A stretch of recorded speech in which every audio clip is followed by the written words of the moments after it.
there, and welcome to this exciting Alibre Atom3D tutorial. Today we're going to talk about what you need to do when you've made this super cool model and now you want to put it into a 2D drawing for a variety of reasons. Maybe you want to document it, maybe you want to give it to somebody else to manufacture, maybe you want to take it to the hardware store so you know what to buy. All of these are good reasons, and without further ado, let's talk about how you do that. The first thing you'll want to do is make sure you have your model open. Now, there's some other ways that you could go about starting a 2D drawing, but when you're first starting out, this is probably the easiest. Go ahead and open the model, and then make sure that it's saved. If that save button is able to be clicked, go ahead and click it. And this is especially important. Maybe you just created a brand new part, and you're super excited and want to throw it into a 2D drawing, and you haven't saved it yet. You won't be able to do it. So just get that out of the way and save it. And then once it's saved, you're going to right click on the name of the part and select Make Drawing of this design. The first thing that pops up is our new Sheet Properties dialog box. And this basically defines how big is the sheet on which we're working, and are there any title blocks and things like that. So if you want to go with a templates-based standards approach, you can select template, and then you can select one of the different options that we have here, or you can make your own if that's something that you'd like to do. Perhaps for most Atom3D users, you know, a full title block may be overkill. Maybe you want to just print it out to go to the hardware store. You've got a printer at home, and so we're gonna take that approach. We'll select blank sheet 8.5 by 11, and we'll press OK. So we've opened a new 2D drawing workspace, and it's asking us what are the first views that we want to create, the standard views. So the first thing to be aware of is that step one is going to be to define the front view orientation. That is shown here with a preview of the 3D model, and the way that you define it is by clicking these arrows. So I can adjust what the front view is defined as by doing that. And then this definition is then carried over into whatever views that we're going to select. So in our case, we have the front view selected, and by default, front, top, and right are selected. But we're going to go ahead and modify that a little bit. By looking at the model, you can probably guess that if the front view and the right view, looking at it this way, are probably going to be the same because the model is symmetric. So we don't really need that guy.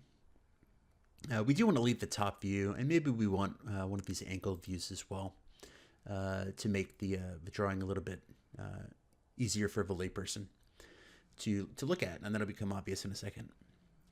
Next thing you're going to choose is the view type. This is a really simple decision. Choose standard views. Don't choose draft views. You almost will never have a reason to do that. Almost so little reason that you don't even have to worry about that this even exists. Choose draft, or standard, sorry. And now we're going to press OK. And now we're presented with a preview on our 8.5 by 11 template that we've selected. And when I single click the mouse, we have our views projected. So this is a really great start. Now we need to kind of size these appropriately to the template that we're using. Otherwise, it'll just be too small and hard to read, and nobody wants that. So the first thing we'll do is you'll notice when you hover over a view, the red box around it highlights, and that indicates to you that the view itself is currently selected or about to be selected. And that contrasts with if I hover over specific sketch figures, that's not going to select the view. That's going to select the figure that's highlighted.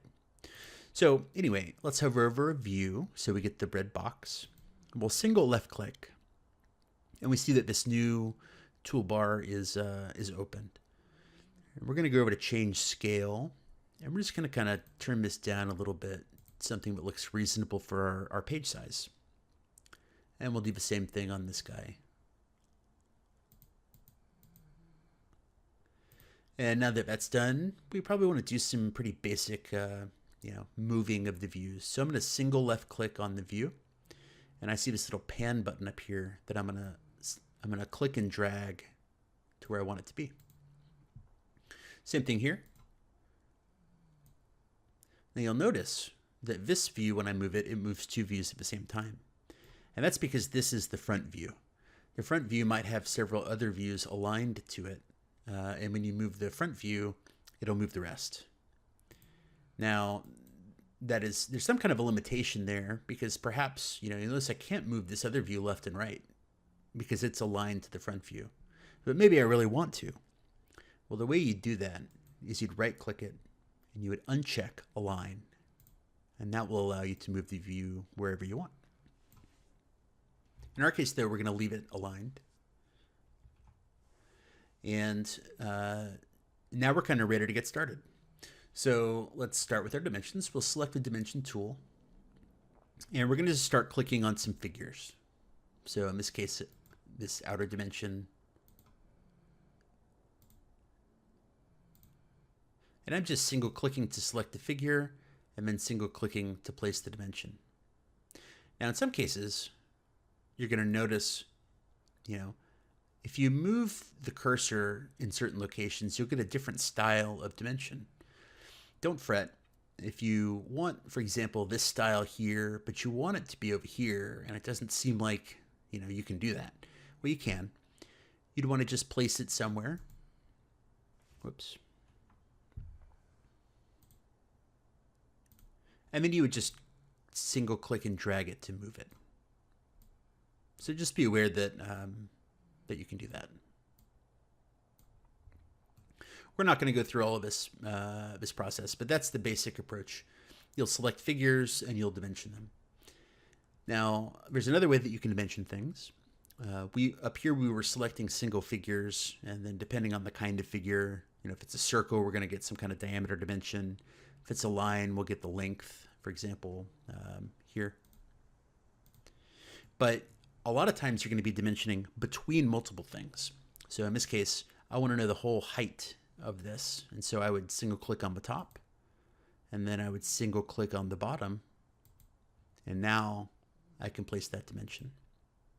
So this is going to be an extremely common workflow to get, all kinds of dimensions that you might need. The next thing to be aware of is that depending on the type of the combination of things, you're going to get different outcomes. So we were selecting two parallel lines, and as a result, we were getting a distance between them dimension. But if I select this line and this line, which are not parallel, I'm going to get an angle dimension. So by going through the different combinations of figures, you're going to be able to fully dimension with angles, with radii, diameters, and lengths for your full 3D model. Now, we notice that we've got some interior detail here, this hole, and we have some holes here as well. And we're feeling like we can't really fully see inside this model to kind of accurately detail that. We've got a few options there. I'm going to deactivate Sketch.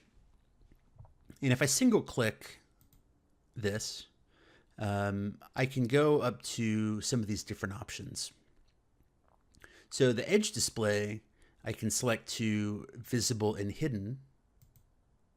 And that's going to give me some of the interior perspective that I might not otherwise have had. So if I wanted to leave this on, I certainly could. And you'll notice that it kind of gives us everything. Any occluded line, all of these holes, the interior, everything is going to be shown. And maybe that's what I want. Maybe it's not. In our case, it's not what we want. So we're going to go ahead and change that back. And you'll notice if I single click this again, I don't seem to be getting the pop-up again. If that ever happens to you, press the space bar. And that's how you get that back. Otherwise, you could click away from it and then click back on it. But just remember the space bar is there if you need it. I'm going to go back to View Display, and I'm going to put it back on Visible. And all that interior stuff's going to go away. We're going to attack that problem a little bit differently by creating a new view type. And the view type that we're going to create is a section view. So in the Insert Views area of the toolbar, we'll select Section View. Whoops. Because I already had that view selected, it allowed me to kind of skip a step, and I want to make sure that you see the full workflow. So if you don't have anything selected, like we don't now, and you click section view, it's going to say select an existing sketch or select a view to create a new sketch. So all you need to know about this is just pick the view that you want to create the section view on. So in this case, that's this guy. I'll single click him. And now we're taken into kind of a reduced sketching toolbar, which is called the standard section view tools. 99 out of 100 times, the only thing you're going to do here is make a line. So I'm going to make a single line. You know, it's probably going to be right down the middle. But your mileage may vary. And once you make that line, click Create View at the top left. Now you have to pick a side, and you can see a preview based on where your mouse is. So in our case, we'll just look this direction, and we'll move the mouse to preview, and then we'll single click to place. So now we've got a section view, which gives us some of this good interior detail. We can get in and maybe we can make a dimension.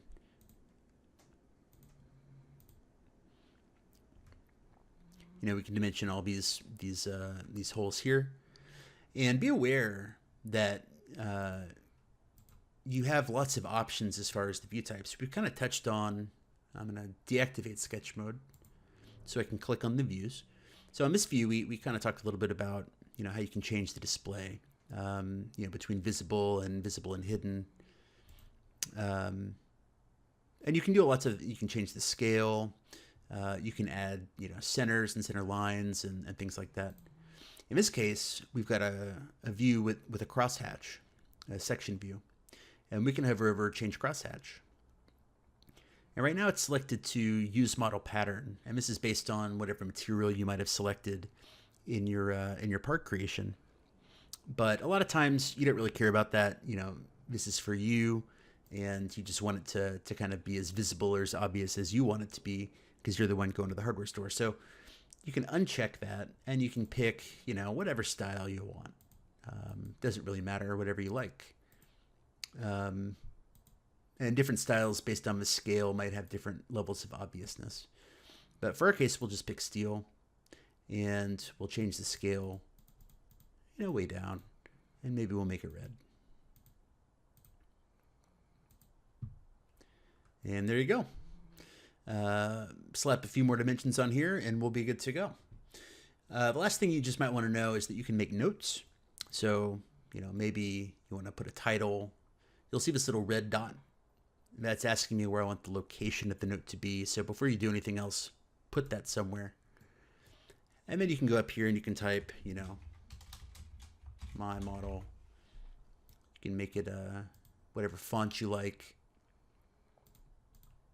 And you can always move this around. And then another use for notes is for detailing purposes. So, maybe you want to make a note for this particular feature here.